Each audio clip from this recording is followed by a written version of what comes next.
Gracias por hacer este compromiso de estar aquí con nosotros en esta noche. La palabra que quisiera compartirles es un tema que es importante para todos nosotros porque es algo que nosotros pasamos a diario y es el crecer en Cristo. Crecer en Cristo. ¿Cuán importante será crecer en Cristo? Algunos podemos pensar que somos más perfectos que otros. O pueden personas pensar que tienen mayor conocimiento de la vida espiritual por los años que llevan. Pero quiero decirle algo, los años que usted lleva en la vida cristiana no necesariamente identifican su madurez. Porque la madurez lo identifica su relación con Cristo, no el tiempo que lleva en la iglesia. ¿Usted me está entendiendo lo que quiero decirle? Vamos a repetir eso otra vez. La madurez espiritual suya no depende del tiempo que usted lleva en la iglesia. Depende de su relación que ha tenido con Cristo Jesús. Eso es lo que hace la diferencia. Así que a veces podemos estar escuchando a alguien y decir, no, yo conozco porque yo llevo tanto tiempo en la iglesia, yo conozco a Jesucristo. Pues mire, si usted ha estado en una relación íntima con Cristo Jesús todos los días, usted conoce a Jesucristo. Pero si usted simplemente separó un tiempo para venir a la iglesia y ser parte de un grupo o de una religión, usted no necesariamente está creciendo en Cristo. Para crecer en Cristo hay que estar diariamente en relación con Él y hacer su voluntad. Y el crecimiento en Cristo no es algo que se desarrolla de la noche a la mañana, tampoco. El crecimiento en Cristo es algo día por día. Y tiempo tras tiempo. Mire, por ejemplo, la vida de Moisés. Moisés fue criado por su mamá, a pesar de que había tenido que entregarlo a los egipcios para que, ¿verdad?, según la voluntad de Dios, pudiese él criarse, porque había un mandato, según nos dice el libro de Éxodo, que había que eliminar a todos los varones, porque el pueblo de Israel estaba creciendo a todo lo que da. Y ellos temían, el faraón temía de que en algún momento dado el pueblo fuera mayor que el de Egipto y pudieran irse en contra de Egipto y quedarse con Egipto. Pero Dios había separado a Moisés para una misión importante. ¿Conoció a Moisés a Dios en los primeros 40 años de su vida? Sí lo conoció. Pero la relación de Moisés fue la misma cuando estaba en Egipto a cuando estuvo en el desierto. No, fue diferente.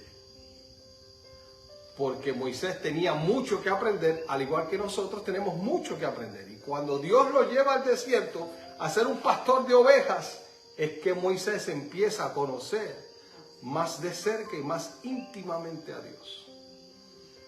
Y cuando Dios se le presenta en la zarza ardiente, entonces Moisés se da cuenta de que Dios es más de lo que él se imaginaba.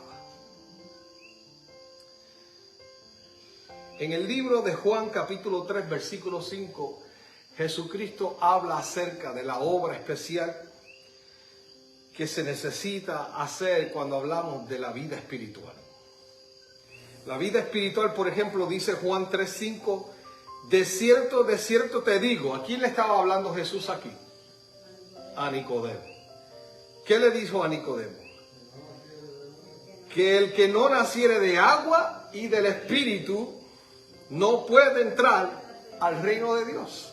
O sea, hay un proceso para poder iniciar la oportunidad de estar registrado en el libro de la vida y también para poder entrar en el reino de los cielos.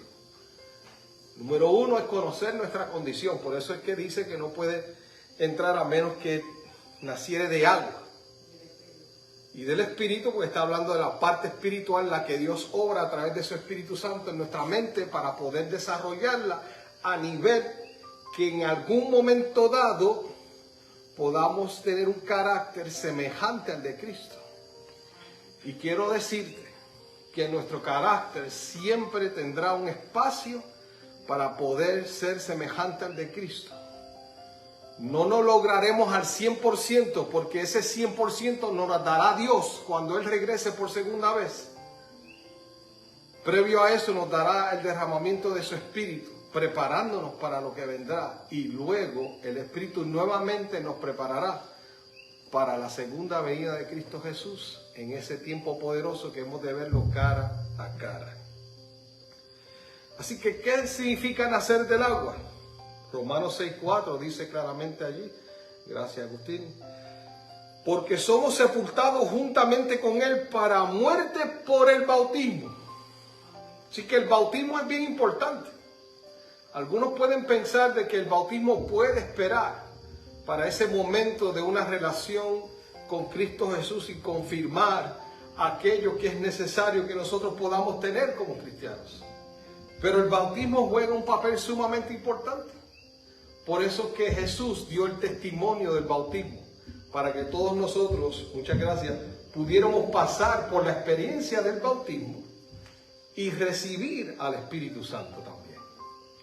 Y dice Pablo aún más, a fin de que como Cristo resucitó de los muertos por la gloria del Padre, así también nosotros andemos en vida nueva. Gloria a Dios por eso.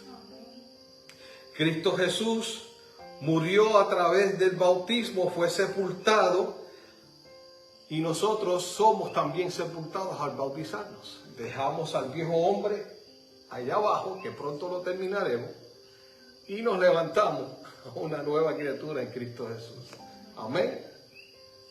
Ahora, ¿qué significa entonces nacer del Espíritu? Porque el versículo dice las dos cosas. Pues mire, en Ezequiel 36:26, ya mismo lo va a ver en pantalla, y gracias a nuestra hermana querida Lizzy Pasiche que nos está ayudando ahí, podemos verlo en pantalla, que dice allí Ezequiel 36:26, ya mismo llega. ¿Qué dice la palabra de Dios? Es Dios hablando a cada uno de nosotros. Os daré corazón como nuevo y pondré espíritu nuevo dentro de vosotros y quitaré de vuestra carne el corazón de ¿qué? De piedra. O sea que antes de conocer a Cristo Jesús, ¿cómo era nuestro corazón? De piedra. ¿Quién es el que cambia el corazón de piedra? Cristo Jesús.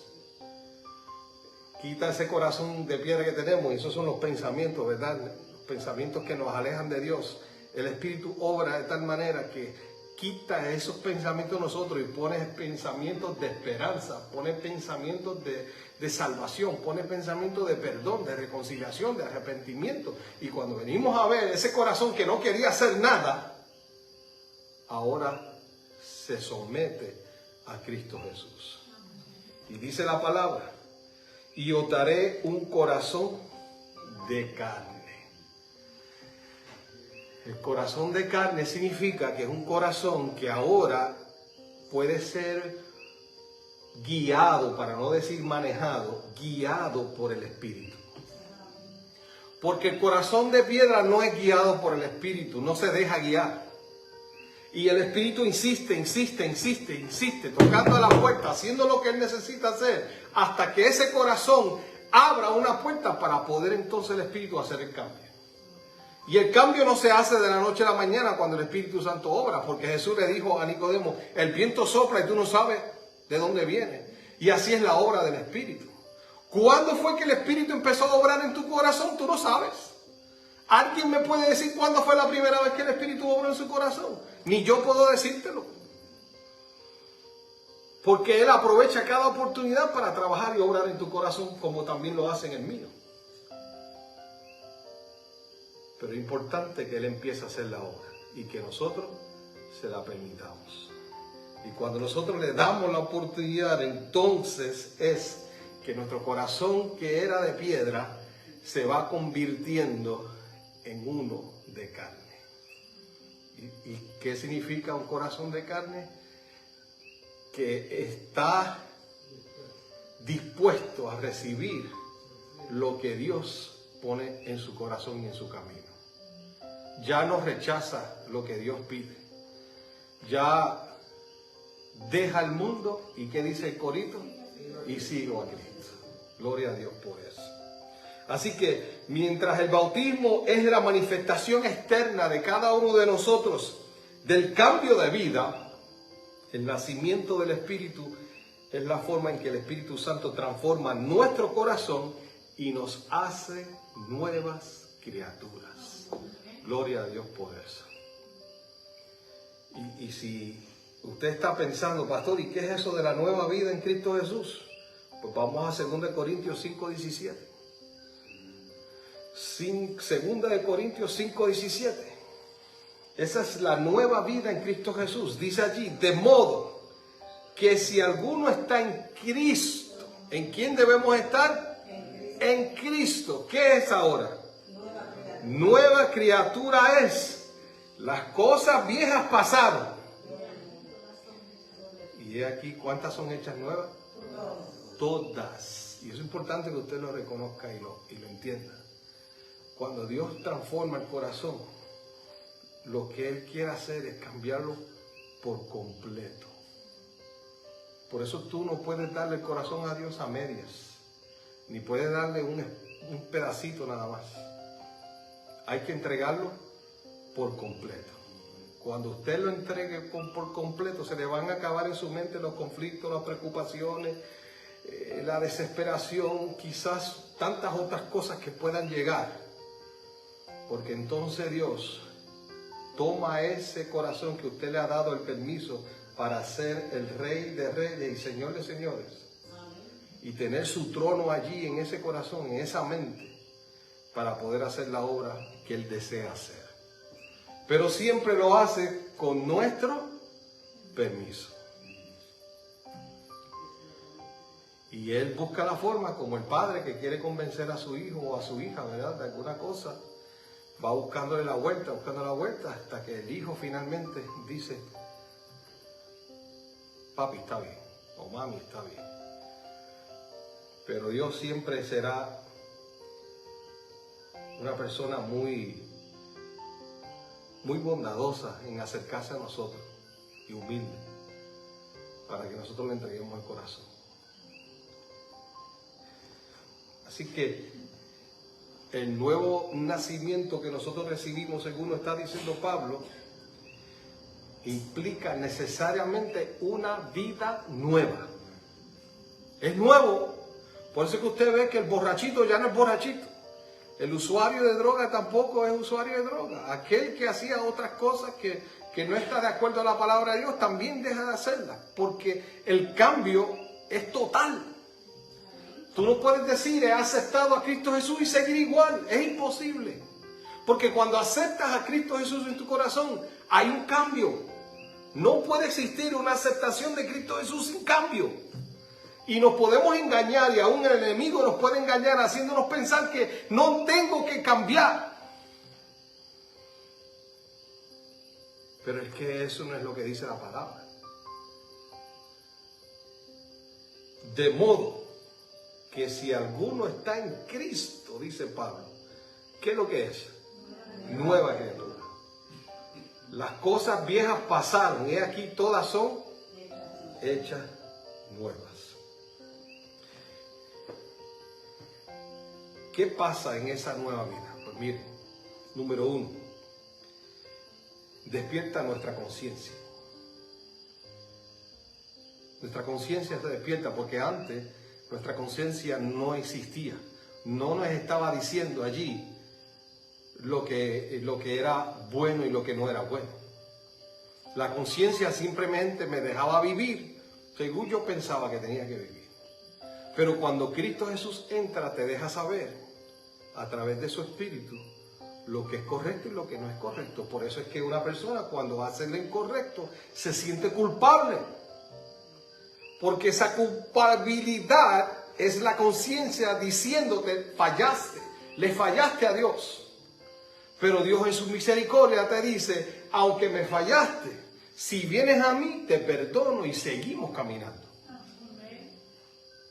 Porque es como el elevador, dice Maurice Bendy, un escritor que ya falleció, pero excelente en la justificación por la fe. Maurice Bendy decía que cuando uno entra a la vida espiritual es como cuando entra a un ascensor y usted oprime el botón, vamos a decir, número 18, al piso que usted quiere llegar. Y mientras va subiendo el ascensor, que es la vida cristiana, que uno va ascendiendo como persona y madurando en la vida espiritual, si te diste cuenta que están sueltos los zapatos, los amarres, y te doblaste a amarrarlo y caíste, mientras te lo estabas amarrando, el elevador se detuvo para que tú terminaras de levantarte y amarrar los zapatos. Siguió subiendo hasta el 18. Y así sucede también con nosotros. Pero tenemos que seguir eso. Tenemos que seguir subiendo. Y Dios, a través de la conciencia que despierta en nosotros, nos ayuda en eso. Nos ayuda también a cambiar nuestra mente. Porque nuestra mente antes era más egoísta, más pensando en mí, más haciendo lo que a mí me complacía, el deleite propio y todas esas cosas. ¿Y qué hace entonces Dios en esa nueva vida? Empieza a trabajar con tu mente. Lo primero que te dice es que amarás a tu Dios con todo tu corazón y con toda tu fuerza. Y después dice, y amarás a tu prójimo como a ti mismo. Después te dice, mira, yo estoy aquí para ayudarte. Si estás en una situación de aprieto, yo enviaría a mis ángeles a ayudarte. Y empieza a resaltar las promesas maravillosas que Él tiene en su palabra para ti y para mí. Y de esa forma va trabajando en nuestra mente. ¿Qué otra cosa hace? Subyuga el deseo impuro. Todo deseo impuro. Dios va trabajando aún con eso. Porque el enemigo es astuto en traer el pasado a nuestra mente para hacernos pensar que nunca hemos sido perdonados.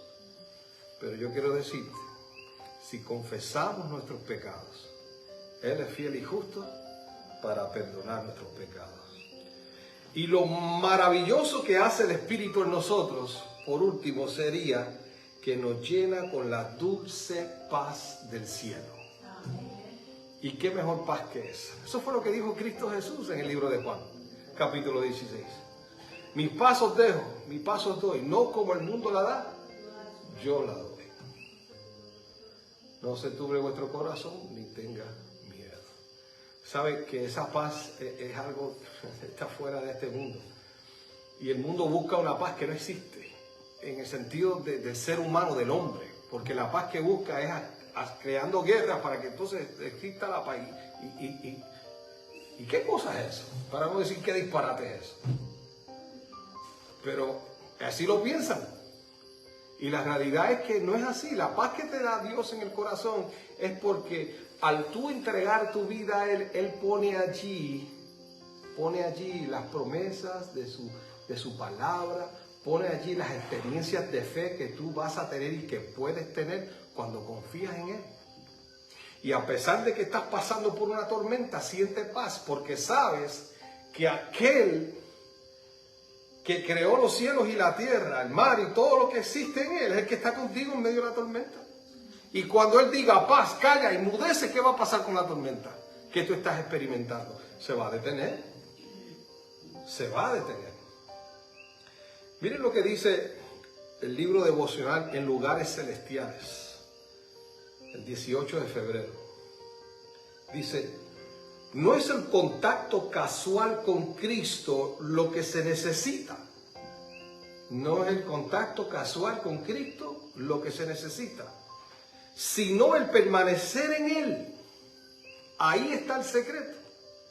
¿Permanecer en quién? En Cristo. Él os llamó a morar con Él. No os propone una felicidad pasajera que se experimente ocasionalmente mediante la búsqueda ferviente del Señor y que se desvanece al abocarros a vuestra ocupación seculares. Vuestra permanencia en Cristo aliviana toda tarea necesaria porque Él lleva el peso de todas nuestras cargas. Termina la cita diciendo: Él hizo provisión para que permanezcáis en Él. Esto significa que debes estar consciente de que permanecer en Cristo, de que estar continuamente con Cristo, donde quiera que donde vuestra mente se anima y fortalece porque la habéis puesto sobre Cristo. O sea que cuando tomamos nuestra mente y se la depositamos a Dios, Él va a hacer lo que sea necesario para que nosotros podamos recibir ese ánimo, esa fortaleza que necesitamos al caminar con Cristo Jesús. En esa búsqueda que debe ser una búsqueda permanente, en esa búsqueda que debe ser diaria, es la que Dios se puede manifestar en cada uno de nosotros. Por eso usted va a ver que tanto este servidor como otros compañeros y otros hermanos laicos y amigos que están aquí, cuando exponen la palabra de Dios, dicen que es importante esa relación con Cristo Jesús. Eso es lo que dice Juan 17:3. Si la hermana Lizzy lo puede poner allí en pantalla, ¿qué usted va a encontrar que dice allí? Y empero esta es la vida eterna, que te conozcan al único Dios verdadero y al que tú enviaste. Ese es Cristo Jesús. Mira allí. Esta empero es la vida eterna, que te conozcan el solo Dios verdadero y a Jesucristo al cual has enviado. Ahí está la vida eterna. Y Cristo dice en Juan 15:4, permanecer en mí y yo en vosotros. Como el pámpano no puede llevar fruto por sí mismo, así tampoco vosotros, si no permanecéis en mí. ¿Es importante entonces permanecer en Cristo Jesús? Claro que sí, es importante. No es que va a ser algo solamente diferente para nosotros, el permanecer en Cristo Jesús. Es que la experiencia que tenemos cuando permanecemos en Cristo Jesús es más rica y más abundante que cuando estamos distantes de Él. Por eso es importante que lo hagamos. Por ejemplo, cuando la Biblia está hablando de permanecer en Cristo, hay varias formas en que lo vamos a hacer. Dos en particular. Número 1, Mateo 7:7 dice, pedid y se os dará. Buscad y ¿qué va a pasar? Y hallaréis. Llamad y se os abrirá. ¿De qué está hablando ese versículo en Mateo 7:7? De la oración. La oración es bien importante. Nosotros no podemos tener una vida devocional sin la oración. Así que, número 1, lo más imprescindible que nosotros necesitamos para crecer espiritualmente y permanecer en Cristo Jesús es la oración. Y usted se preguntará, pastor, ¿pero por qué la oración? Porque es allí donde yo vacío mi corazón ante Dios. Es allí donde yo le expreso lo que yo siento y le demuestro mis deseos, mi necesidad, mi búsqueda. En esa oración yo puedo decirle, Señor, te necesito más que ayer. Tengo que enfrentarme a tal cosa y no puedo sin ti. Y mire, Dios se preocupa por nosotros. Hoy tuve una experiencia interesante, 2 experiencias en mis visitas pastorales. Cuando salí a visitar a las 9 de la mañana, yo había tenido un sueño con un amigo de muchos años. Desde yo niño conozco a este hermano querido. Y en el sueño lo vi triste y lo vi comiendo. Y estaba en mi casa comiendo, como pareciera mi casa. Y él quería, por estar triste, quería comer, llevarse las cosas para comer. No quería quedarse donde estaba comiendo. Y mi esposa le dijo, pues mira, llévatelo, no lo dejes ahí, porque él quería dejarlo por el dolor que tenía. Así que me levanté y se lo dije a mi esposa. Le dije, Aurea, soñé con fulano y me tiene preocupado eso. Nunca he soñado con él y menos de esa forma. Así que hice algunas cosas que tenía que hacer en casa. Siempre hago algunas cosas antes de salir, aprovechar. Y lo llamo. Yo digo, mira fulano, te llamo porque tuve esta experiencia contigo en el sueño y yo entiendo que necesito orar por ti. Me dijo, pues sabes qué, es una realidad. No solamente yo estoy triste, mi familia está triste, estamos pasando por una situación difícil y te agradezco que hayas escuchado la voz de Dios para orar por mí. Entonces me dio curiosidad y le dije, ¿tú estás desayunando? Me dijo, sí, estoy desayunando. Y yo dije, pues mira, es interesante que Dios ya te había visto antes de que yo te llamara. Y nos reímos un ratito y oré con él. Y así es que obra Dios cuando nosotros clamamos y pedimos. Él abre puertas y hace lo que sea necesario. Y lo otro que necesitamos hacer, y ya estamos concluyendo, el estudio de la palabra. El estudio de la palabra es bien importante porque esa es la que te va a guiar y te va a enseñar qué camino debes tomar. Hay algunas personas que toman decisiones sin consultar la palabra de Dios y no me explico eso. ¿Cómo es que podemos tomar decisiones sin consultar y ver qué es lo que dice Cristo Jesús con respecto a eso? ¿O qué es lo que dice Dios? ¿O qué dice el libro de, por ejemplo, de Éxodo y Levítico y el mismo libro de Salmos, que tiene tantas expresiones allí para ayudarnos a nosotros, y sobre todo el libro de Proverbios, que está todo lleno de consejos, desde el primer capítulo hasta el último? Así que la palabra de Dios, en ella nosotros podemos buscar la manera de vivir conforme a la voluntad de Dios, y en la oración confirmamos la ayuda de Dios y el abrir nuestro corazón a Él para que Él pueda obrar en nosotros durante ese día. ¿Por qué? Porque esto es diario. Esto no abro mi corazón a la despedida de sábado para el resto de la semana. Esto es diario. Esto es diario. Miren, acabamos de leer Mateo 7:7, pero yo quiero decirle más. ¿Qué condiciones deben cumplir nuestras oraciones para ser contestadas? Número 1, necesitamos creer que Dios nos puede responder. Y eso lo dice el libro de Mateo 21:22. Número 2, debemos tener una actitud de perdón hacia nuestro prójimo. Porque eso es un consejo bíblico. Perdónanos, Padre, como así nosotros perdonamos a los que nos deben. Número 3, tenemos que subordinar nuestra voluntad a la voluntad del Padre. Así debe ser nuestra oración. Por eso es que el Camino a Cristo, un libro precioso, hablando acerca de la comunión con Dios, dice allí que nuestra oración debe ser: tómame como enteramente tuyo, que tu voluntad sea hecha en mí, y mis planes sean tus planes y tus planes sean mis planes. Porque a veces simplemente queremos decirle cuál es el plan del día del Señor y no puede ser así. ¿Quién es el que tiene la potestad de ayudarnos en el día? Él es el único que la tiene. Cualquier demora en la respuesta, hermano querido, no se desanime por ella. Porque todo llega a su tiempo. Y Dios siempre va a responder, según nos dice Lucas 18:1, que fue el caso de la viuda, que estuvo rogando por la misericordia con aquel juez, la justicia. Y Cristo Jesús dijo: y ese juez que no tiene nada justo, no es bueno, pudo hacer algo bueno por esa mujer, ¿cuánto más nuestro Padre que está en los cielos? Y amigo, esa búsqueda cada día nos lleva a tomar una cruz. Esta vida cristiana no se puede ir sin cruz. Si usted pensaba que podía caminar la vida sin cruz, quiero decirle que